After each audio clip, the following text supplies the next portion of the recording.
Neste vídeo estou trazendo mais um fix para corrigir o erro "O programa não pode ser iniciado porque está faltando MFC 140U.dll no seu computador".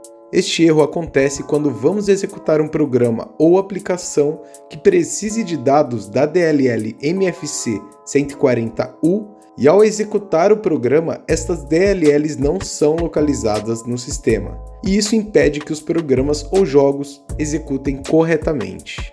Antes de eu te mostrar a solução, junte-se à nossa família e se inscreva no canal para receber nossas atualizações. Conto com a ajuda de vocês. Então, para corrigir, primeiro você tem que habilitar o serviço do Windows Update.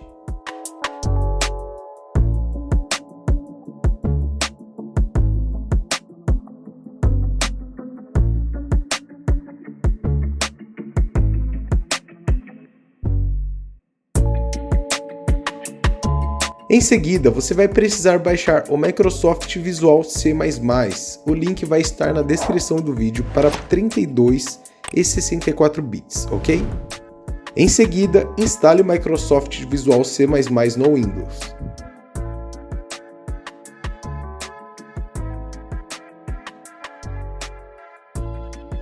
Este processo pode demorar, então tenha paciência e espere até concluir o processo.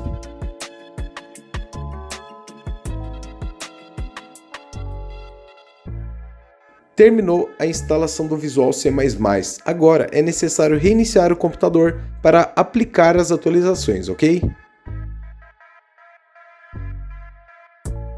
Pronto, pessoal, reiniciamos e agora vamos reabrir o programa que estava apresentando o erro da DLL MFC 140U. E o programa abre normalmente sem o erro da DLL. Bom, pessoal, eu espero que essa dica te ajude. Inscreva-se no canal e deixe o seu like se você gostou do vídeo. Obrigado por assistir e até o próximo vídeo. Valeu!